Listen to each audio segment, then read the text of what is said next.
As a government, we've been very, very clear that we will stand up for Canadian interests, and we will stand up loudly and clearly for human rights all around the world. And when I made the videos about Bill C-16, I thought it through, and I thought, there's no damn way I'm following this law. I don't care what happens. And I didn't say that lightly. I thought it through. I thought, okay, well, let's assume the worst case scenario, and the worst case scenario would be that a student would report me to the Ontario Human Rights Commission, and then they would do an investigation. Then they would find me guilty because the Ontario Human Rights Commission finds 99% of the people brought to it guilty, because that's what totalitarians do.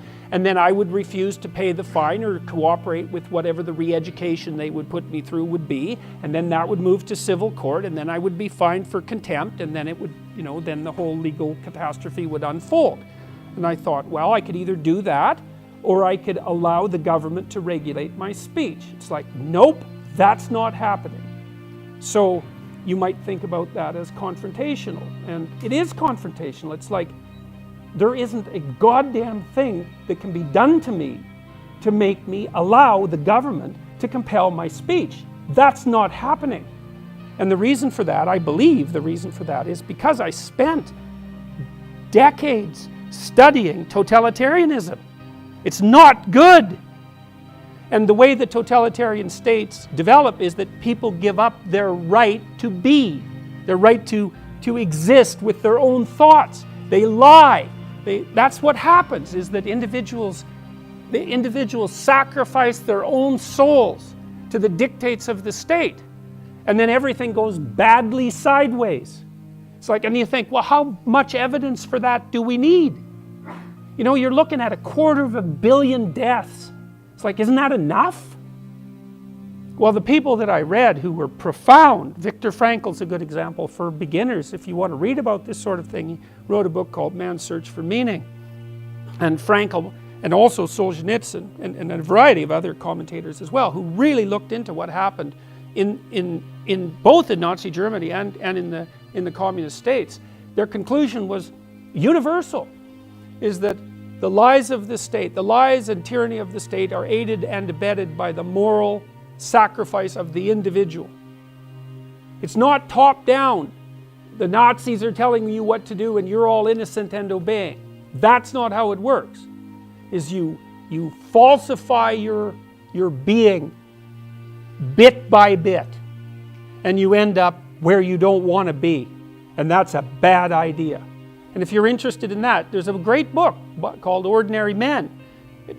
You read that and you won't be the same person afterwards, so I would beware of reading it. But it's a story about these policemen in Germany. So they were middle-aged guys, and they grew up and were socialized before the Nazis came to power. So they're just your typical middle-class policemen. And they were brought into Poland after the Nazis had marched through, and charged with keeping order in the occupied state. And they knew, their commander knew that it was going to be brutal, because they were in wartime, and they regard the Jews, for example, as enemies, and so there was going to be a fair bit of rounding up with all of that, with all of what that implied. And the commander told the policemen that they could go home if they wanted to, that they didn't have to participate in this. And then what Ordinary Men does is document their transformation from ordinary policemen, the sort of people that you know, to guys who were taking naked pregnant women out into the middle of fields and shooting them in the back of the head. And it documents one step at a time how an ordinary person turns into someone like that. You think, well, we don't want that sort of thing to happen anymore. Well, then you don't want to be that sort of person. That's how it's fixed. And if you're not going to be that sort of person, then you don't take the first steps. Because the first steps lead you down a pathway that, at least in principle, you don't want to go. So, well, I think part of what makes me combative, say, compared to someone like Haidt, is that I've spent years looking at the worst things there are to look at. And I've learned from that, and I've certainly learned things that I won't do. And one of them is, I won't let the government regulate my speech. It's a mistake. I don't care what compassionate principles hypothetically motivate that move. It was unprecedented in English common law, that move. And it was all buried under this leftist compassion, which is mostly a lie. So I have reasons, I think, other than those that motivate someone like Jonathan Haidt to be particularly passionate about this issue. I've heard a number of interesting things about Islam from you and one of your intellectual soulmates, Camille Paglia. Paglia says that men and women benefit in many ways from living in largely separate worlds, as they did in traditional European societies and obviously as they do in much of the Muslim world today. Relatedly, Paglia considers passionate masculinity a critical force for defending, sustaining, and advancing civilization. And she argues that passionate masculinity, while virtually moribund in the Western middle and upper classes, is alive and well in the Muslim world. You have expressed some sympathy for the Muslim critique of the West, its godlessness, its spiritual void, its materialism, its technology-induced removal from life's elemental realities. You've said it is extraordinarily naive to believe that the differences between European culture and Islamic culture are not about anything fundamental. You've expressed concern that Islam is a totalizing system, and in a quote that stood out to me, you said in a Patreon chat on YouTube that in your view, quote, the only countries in the world that are essentially worth living in any real sense, are the ones that are predicated on the Judeo-Christian tradition and manifested in the Western body of laws, unquote. So an open-ended question, how would you synthesize your perspective on Islam and the fact that the Muslim populations of Europe and Canada, a product of recent immigration, are growing and reproducing much faster than the European descended populations in these countries? Man, you guys really did spend a lot of time coming up with troublesome questions, didn't you?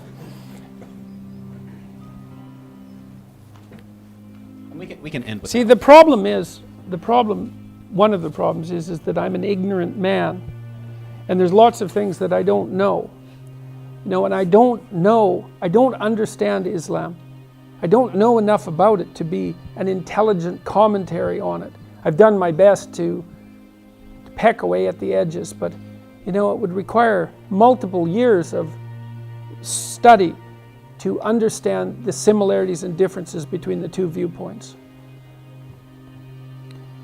It looks to me like what Islam did was take a group of radically disparate tribes and unite them under a single ecos.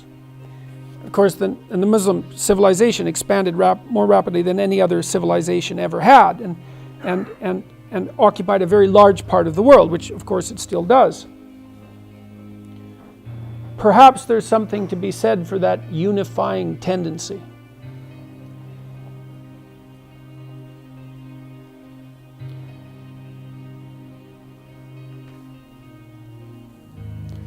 There's a problem. And maybe this is at the core of the problem.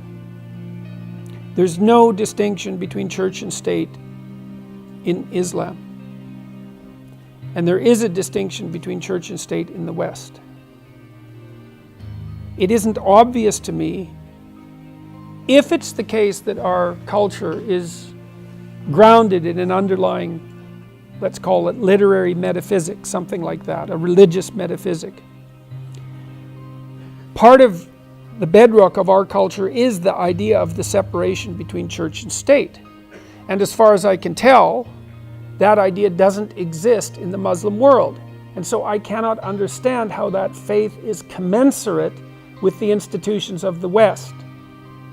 It doesn't seem to me that there's any evidence that it's commensurate, because the number of Islamic democracies is, let's call it, finite. The best example has probably been Turkey. And Turkey, as far as I can tell, isn't doing that well at the moment on the democratic front. And it looked like the great shining hope. And a lot of that was a consequence of secularization.